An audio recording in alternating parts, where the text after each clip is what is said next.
continue to telework there. But my goal today is to kind of talk to you about what economic development and tourism, what we do in the office of the governor in economic development, and the different programs we've got, but also kind of give you an update on where we stand from an economic standpoint, and then a little bit about recovery, and maybe give you some tools and some websites to go to for additional information.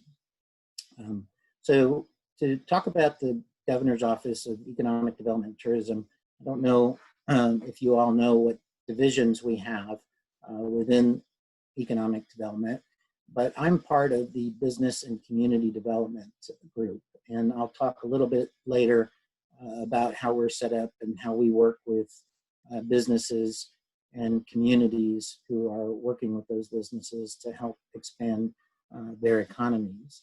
We market and promote the state of Texas, as a premier business location and a tourist destination. We have different divisions that do that. We're looking to help create jobs, help expand investment into the state. We have incentive programs that are available to businesses and to communities. And then we provide some assistance in a variety of areas. We do have an economic development finance group. They tend to have our finance programs and our loan programs that we've got in the agency. The Travel Texas group, that's our tourism portion of the agency. They generally are promoting the state outside the state of Texas. With the pandemic, that's changed a bit, and they are also in a mode of doing a marketing recovery from a travel standpoint, and working with the different CVBs across the state of Texas in that. The travel industry was hit very hard with this pandemic. We have a Workforce Investment Council. They are focused on working with the Texas Workforce Commission, the legislature, the Texas Education Agency, and the Higher Education Coordinating Board. They work along the governor's policies in workforce issues. And then we do have the Texas Music Office and the Texas Film Commission, two areas that the pandemic has hit and is currently still not in a position, or hasn't been in a position to come back as of yet. So we anticipate that those discussions have been going forward, and we don't know, I personally do not know what Governor Abbott will be discussing in the next press conference regarding opening Texas. However, this is one area that is being looked at, entertainment industry, film and music, and so forth. So just kind of give you a brief overview of the COVID-19 response, and then kind of the subsequent recovery regarding economic development and the office. Initially, the governor's first priority has always been the health and safety of all Texans during this event. And, to support that goal, he mobilized state resources. He has leveraged federal resources, has worked with local leaders, made sure that our communication lines have been available, make sure that Texans have been informed, and has mitigated or worked to mitigate the spread of the disease in Texas communities, and has looked to expand access to health care and any type of regulatory activity, tried to mitigate that or remove any roadblocks that we had in front of us, while at the same time helping families and small businesses and communities cope. So how did those things happen? Governor initially issued a series of waivers to help speed up the supplies and assist the state in these different areas. Initially, they created a supply chain strike force, which actually is still active in the State Operations Center. in downtown, or in Austin. It's not downtown, but it's north of the downtown area. And what they're doing is making sure that medical supplies, PPE equipment are available across the state. They've worked hard to work with companies to get that type of supply available to them so it can be distributed accordingly. They have worked with many, many companies across the state, many companies who have pivoted from their existing manufacturing product lines to product lines that happen to be in this area. There was even out in East Texas, a chocolate manufacturer who pivoted and started creating face shields. So we've seen a great response from Texas companies and manufacturers across the state in willing to provide PPE equipment and supply for the state of Texas. Also allowed, he issued waivers to allow restaurants to sell bulk products to customers. I remember going into a Rudy's and looking for toilet paper. A lot of people couldn't find toilet paper, and there it was, right on the tables of Rudy's. I was like, "Oh, this is my secret. I'm not going to tell anybody else about this." But the restaurants were able to sell their bulk products to customers or consumers at the time. Also allowed the delivery of alcoholic beverages with food. Allowed trucks from the alcohol industry to deliver grocery supplies and address certain state trucking regulations.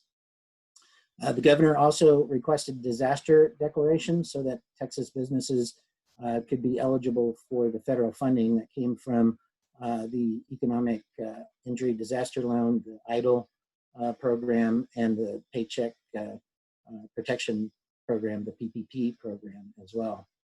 So in dealing with this, we pretty much had a stay-at-home issue for about a month. And during that time frame, knowing that we would eventually open up, the governor created a strike force to open the state of Texas. And involved in this strike force include many different businessmen, government officials, leaders across the state of Texas, health officials as well, to help come up with a plan and a strategy to open up the state of Texas.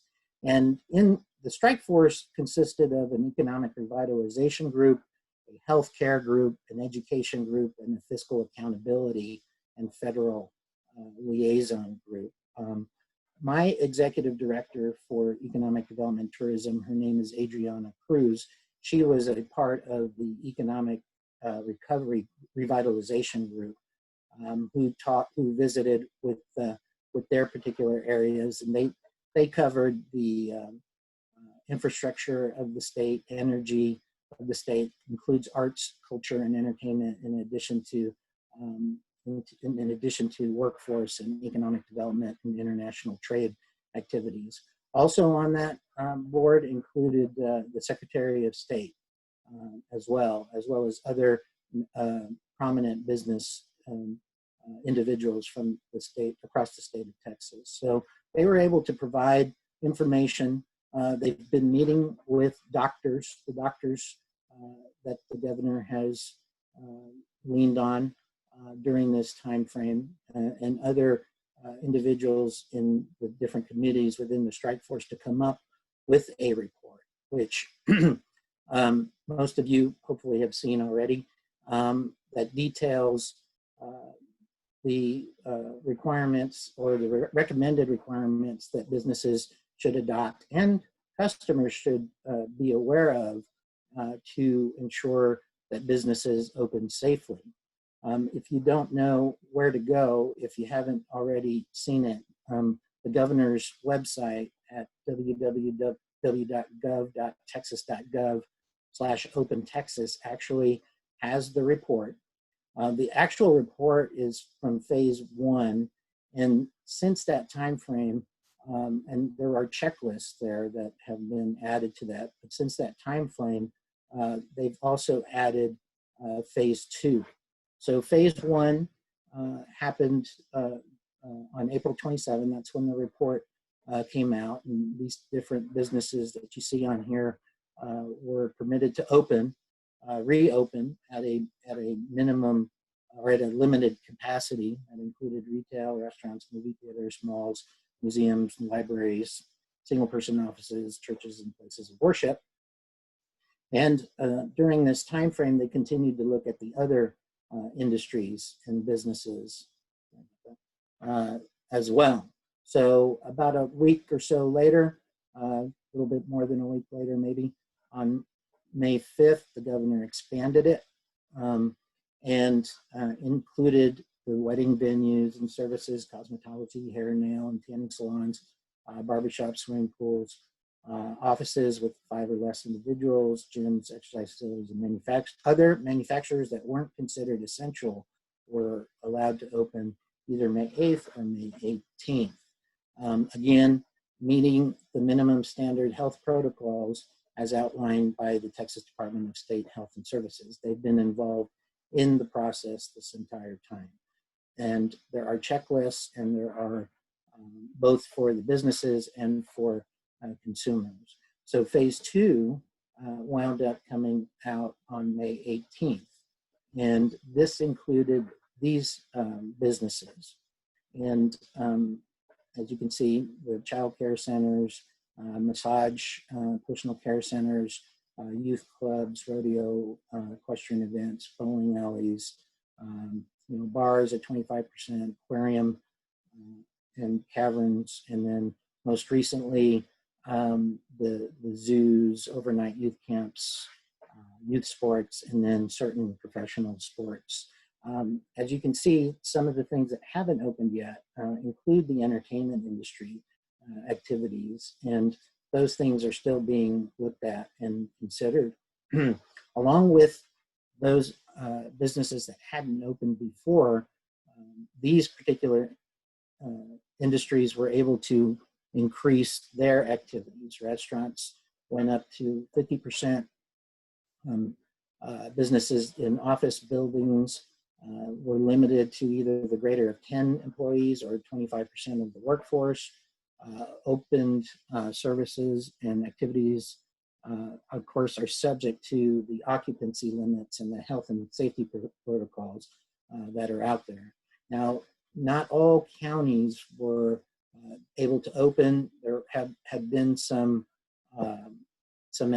activity, spiking activity out in West Texas, and so those counties were not included in that opening. So I don't think the governor has had a presentation since that to discuss his next steps, but I would anticipate this is happening sometime this week.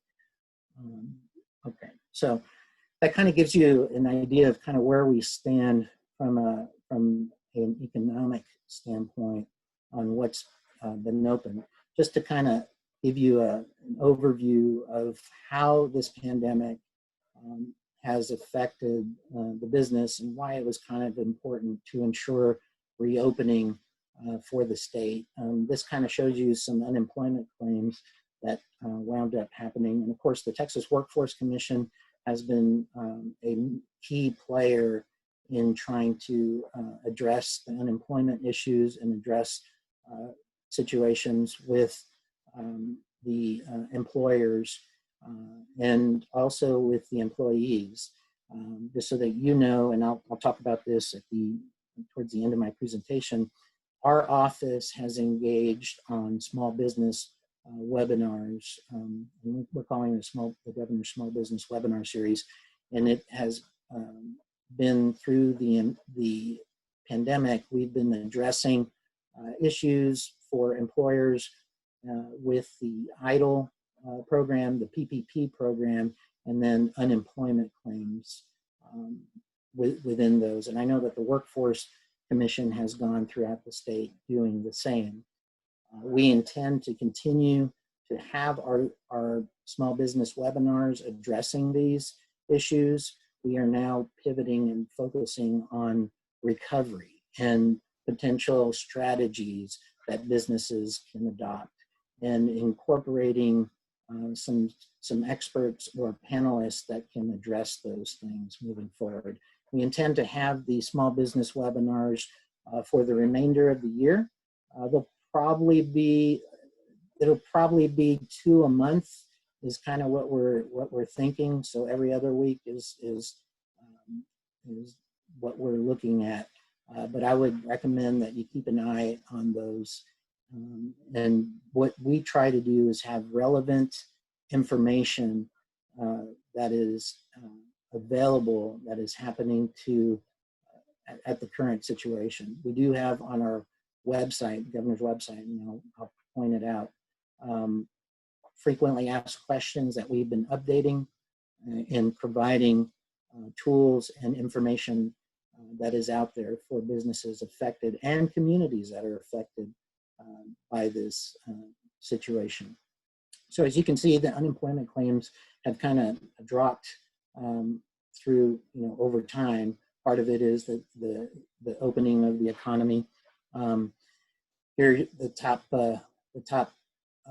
chart kind of shows you the top 10 industries that have been affected most through the unemployment claims. Full service restaurants, oil and gas. Oil and gas has lost about 100,000 jobs out in West Texas. That's one that got affected by this pandemic. Not everybody, travel had ceased for a while. The airlines have cut back due to it, and people weren't driving as much. So oil and gas has been affected, as well as the tourism industry and any of the in the retail industry. So this just kind of shows you where we're at. We're at about 12.8% in unemployment. We are below the national average. National average is around 14 or so percent. So we're still better than the national average. And part of that is the economy and the businesses that have been able to continue moving forward through this. I do apologize, I keep going backwards on my presentation. Again, some more graphs here to kind of show you the severity of the pandemic. If you see, this is the 2008-2009 financial crisis, and you can kind of see it just ebbs and flows, and then an immediate drop where everything just stopped. And so coming back, it kind of shows you, we're starting to head back up, of course, in a limited area, and hopefully health conscious as well, making sure everything's safe and moving forward. But obviously, the need is to move forward if the economy is to continue going forward. It also affects the municipalities. It also affects the state's budgets as well. Not having businesses moving forward, there's no tax generation occurring here for our communities and for the state. The most recent number, I think, that I saw that the comptroller came out with, that the state lost about 13% from a year ago, about $2 billion, I think, if I'm not mistaken, in sales tax dollars from a year ago. So obviously that type of stuff is going to affect future decisions, especially future legislation as we move forward. The next legislative session will be in January. I do know that as part of the economic recovery report, the lieutenant governor and the speaker were also involved. And I do know that they have created committees as well on their end to address economic recovery. So it'll be a different legislative session for us. I don't know, I personally don't know how it will look. Currently, we are in our current state biennium, which will end in a year in August of 2021. So we still have our budget that we're working on to date, but that's anticipating that we get the revenues that were anticipated to be obtained in 2020 and 2021. So we'll see what happens. The governor has issued, from the state of Texas standpoint, a requesting state agencies to look at their budgets, requesting them to look at up to about a 5% budget cut, see where they can trim from their budget. So I would anticipate that those things would be looked at in the next legislative session.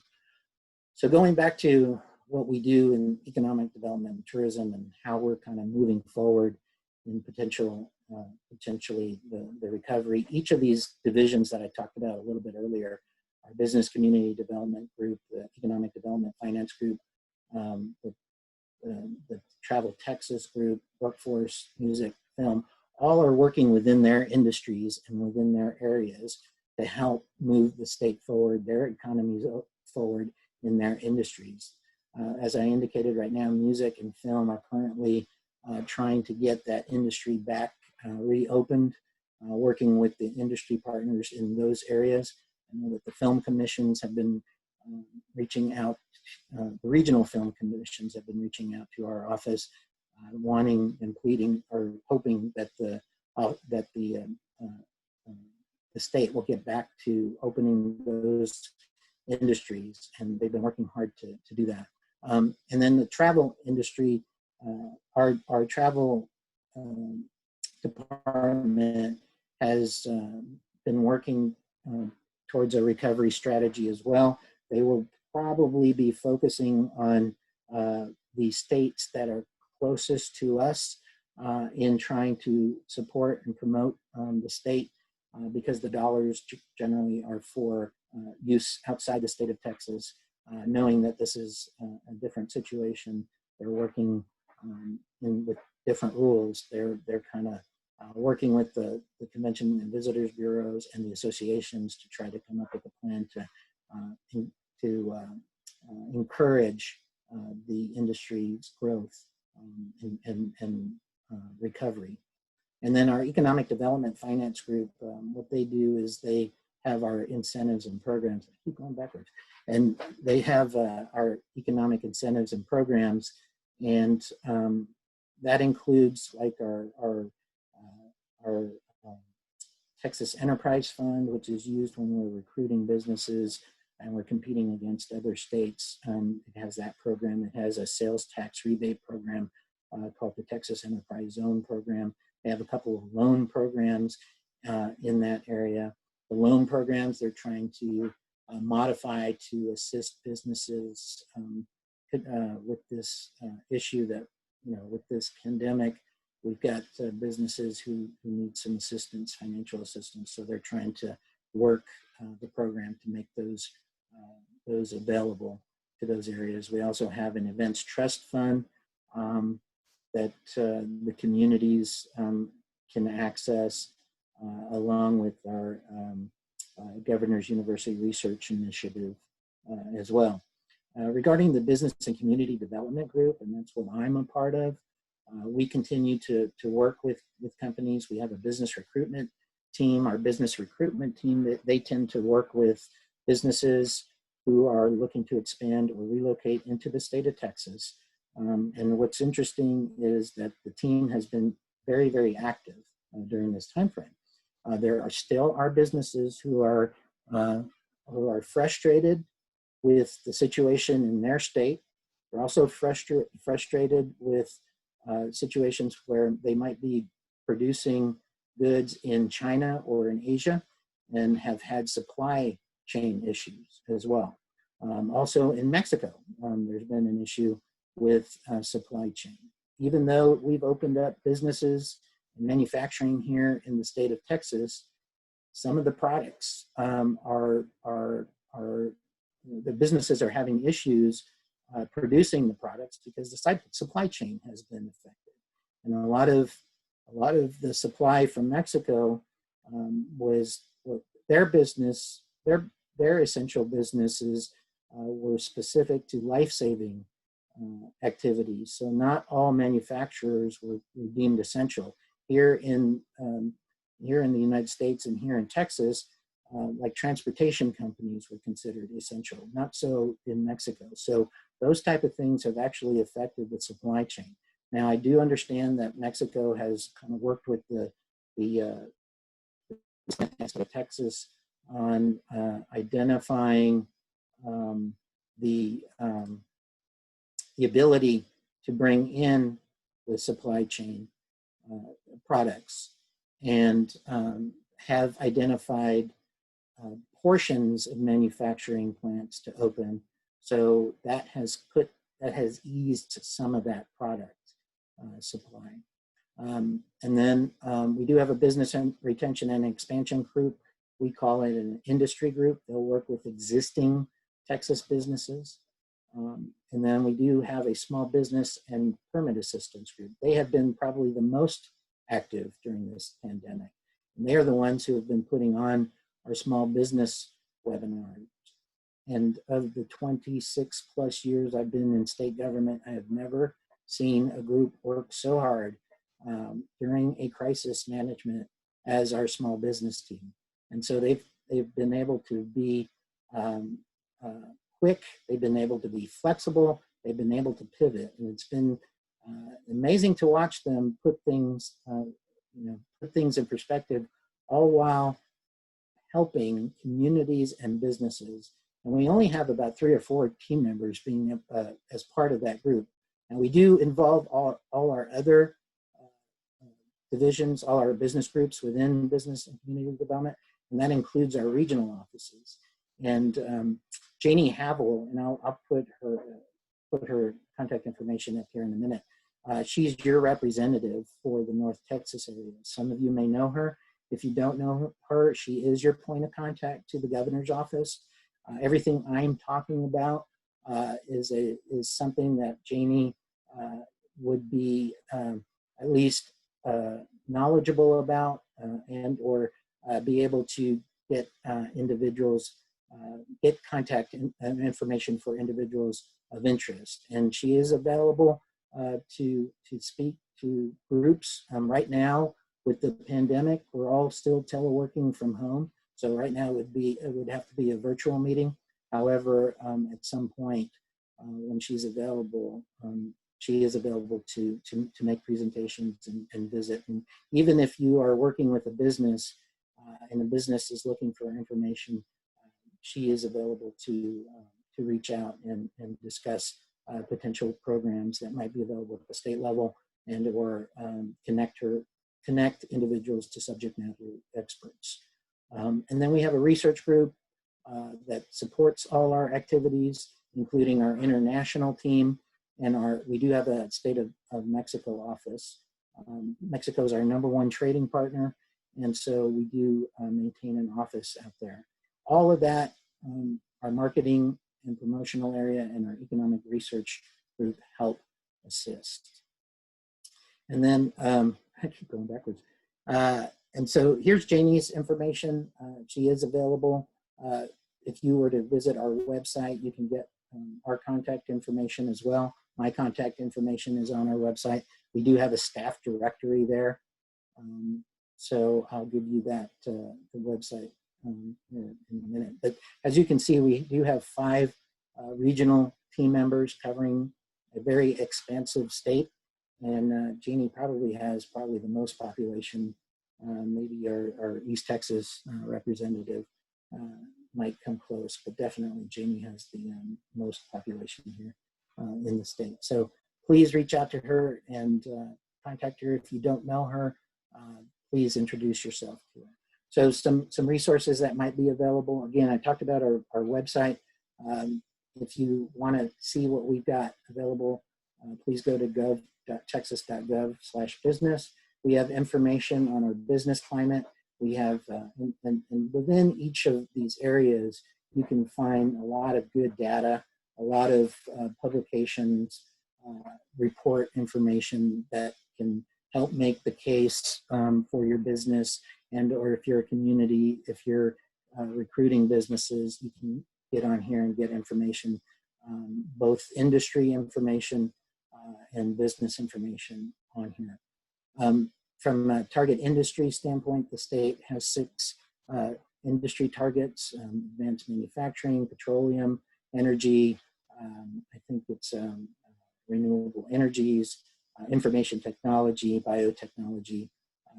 I may have missed one, but those are the main target industries. That isn't all we pursue, but it helps the state guide its efforts, especially regarding potential incentives and programs. If you are working with a business who is looking to start a business, we have information on starting a business, the programs, the incentives available, reports and publications, information on the state. And then the events calendar addresses our activities, both tourism-wise and small business-wise, if you're looking for certain events. Doggone it, did it again. Okay, so lastly, or the last couple of slides here, I talked about our resource page, our COVID-19 resource page. It's updated to the minute with information that is relevant to today. You can also sign up for our newsletter, which provides those type of updates. Again, I talked about our next business webinar series. You can register on that website or go to the website to register. It'll be Thursday, June 4th at 10:30. It'll involve individuals, panelists who are focusing on recovery strategy. I think eBay will have a representative. I think we'll have Facebook there, a local workforce board member who focuses on recovery strategy. Small Business Development Center will be there, and the Workforce Commission. So quite a bit of folks participating on that panel. And then I had mentioned that the Travel Texas Recovery Campaign, you can get to our tourism website and see the report and the strategy that tourism is pursuing in the office. So of course our office staff is available. We do have a new directory that is there. I'll just go backwards on each one of these files each time, I guess. And then again, the governor, he quoted, "Thanks to our unwavering commitment to economic freedom and opportunity, Texas continues to be the best state to live, work, and raise a family." And it's, always Texas, always strong. The things that make Texas a great place to live and do business haven't changed. And by working together, we will come out of this even stronger than before. So that's a quick summary of kind of where we're at from an economic development standpoint. Here is my contact information. And I would be happy to take any questions if we've got time for any questions.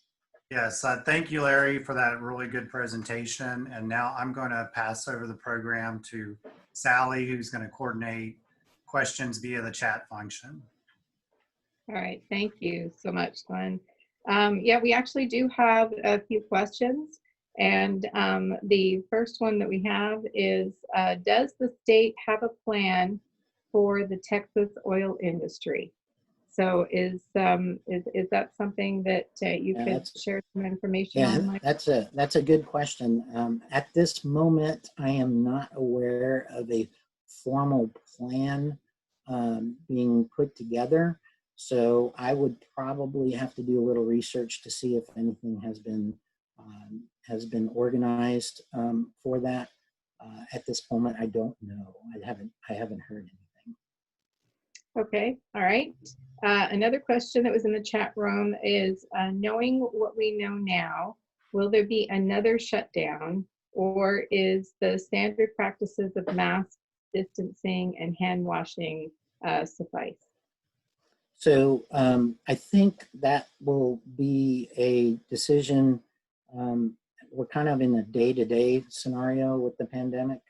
And I think as things develop, it's something that would have to be looked at. The strike force and the doctors that are involved with the strike force, I think there are 4 doctors. They have a meeting every day. I think the meeting is in the morning. Our executive director is part of that meeting, and they're constantly discussing the situation daily. So I think what if there winds up being another spike, they would have to take into consideration what has been done in the past. And the health, of course, is the most important thing for the state of Texas, the health of Texans. But I don't know, I don't know from going forward how they would view things. The recommendation is to social distance yourself, and recommendations are to wear a mask.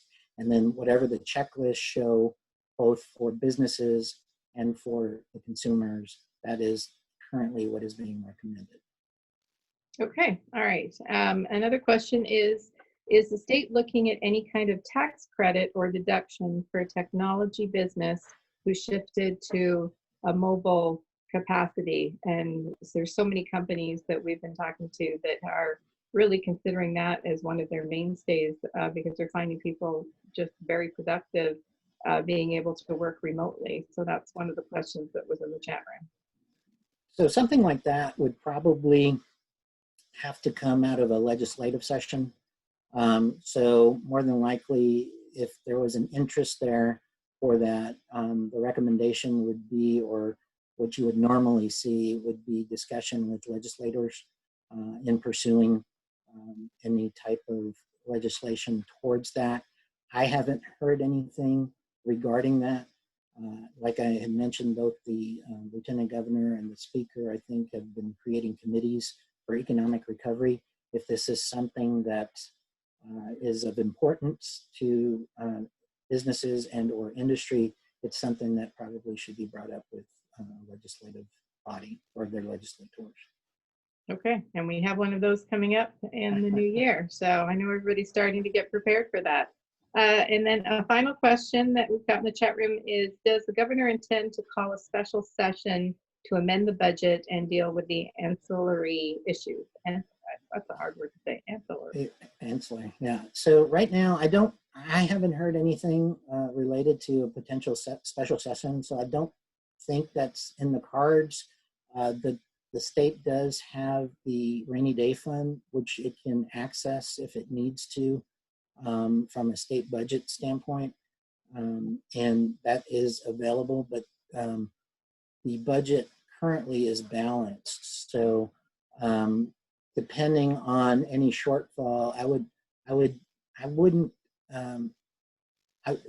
to me, I would think that they would look towards the rainy day fund to cover any type of shortfall if there is potential shortfall. It's probably the next budget cycle that would be looked at very closely, and the legislative body would have to determine how that would play out. Okay, all right. Well, we want to thank you so much for coming on today. I know you have an extremely busy schedule with everything that's happening. I know that we are going to get questions on, is this information going to be available for us to share with the membership? So if there is a shorter version of this or something that we can have to share with them, you had a very good program. There was a lot of information on those slides. And so I'm going to ask that on behalf of everybody that's attending today. We have quite a large group on the call today. But if there's information that we could share with the membership, that would be great. And we'll make sure that we share the information about the webinars that are coming up. And we are constantly keeping our membership up to date with the information that's available coming from the governor's office, as well as the SBA and several resources during this time. Well, I'd be happy to share what I can of the presentation, and I'll get Great. that to Alicia. Great. All right. Super. And so we just have a few announcements to share. For many of you that always come to our member luncheons, we want to thank you for coming with us today on this virtual program. It has definitely been interesting for us to host it this way, and we're ecstatic on the numbers that we're able to participate. So coming up in the rest of this month, we are moving from the virtual platform to in-person again. We're very excited about that. So our emerging leaders of Metroport will be coming together on June the 9th from 11:30 to 1 at Cinnamon Creek Ranch. If you are a young professional under 40, we encourage you to come to this lunch and learn. And you're going to hear from Ross Patterson as he shares how you lead yourself first and leave a big impact. and you must register. And I'm going to say that for every single thing that I'm going to mention today, because we, of course, have to work within the capacity of for social distancing and also what the requirements are for each one of our facilities. So none of these for the month of June can you just show up. So please register for that. The next one, of course, is our business builder. We're excited to bring that back to you, our morning networking coffee. It's free for our members to attend. It's on June the 17th from 8 to 9, and it's sponsored by Wells Fargo, and it's hosted at the Hilton Garden Inn, Fort Worth Alliance Airport. Again, you must register. We will not have one in July, as we always do. That is the time we work on planning for the next year, and so we've got a lot of planning to do, as well as some planning that we're going to have to work on for the rest of this year with some adjustments with some of our larger events. Our next June program will be our Women in Business Quarterly Luncheon on June the 19th, presented by Texas Health Harris Methodist Hospital, South Lake. It's from 11:30 to 1, and it's at the Trophy Club Country Club. And we have enough capacity for this for 60 to attend. So again, please register. We are going to have a panel of doctors from all of our surrounding hospitals. And Tracy Bernard, who is with the Texas Health Harris Methodist Hospital South Lake, is going to lead the panel. So it should be a very interesting program to talk about women's wellness, and especially at this time. And again, register. Our next business mixer is going to be on June the 25th from 4:30 to 7 at Craft and Vine in Roanoke. Free for members to attend. Craft and Vine will be probably providing some great appetizers for us, and but drinks are on you. But love for you to attend. Again, register, and hopefully I've got that embedded in you all for the month of June. We are working heavy on our Provence and French Riviera trip this October. We have several people already booked. We've extended the early bird pricing to July the 1st, and there is a money back guarantee if it is canceled. So please encourage you to think about that. I'm sure everybody is really wanting to get back to doing some travel. And with that, I shall turn it back over to our chairman. Glenn, I'll let you close out the program. And thanks again, everybody, for being with us today.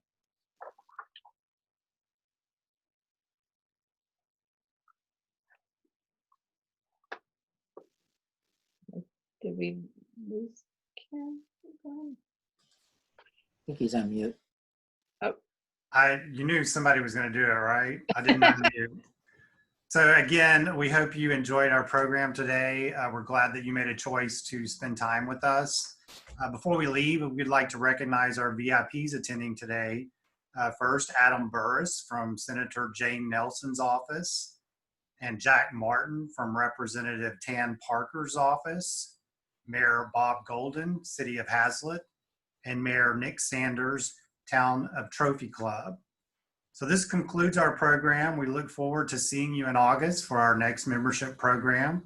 Please watch the weekly latte for details. And as always, we encourage you to shop chamber members first. Thank you again for your time today. Thank you, everybody.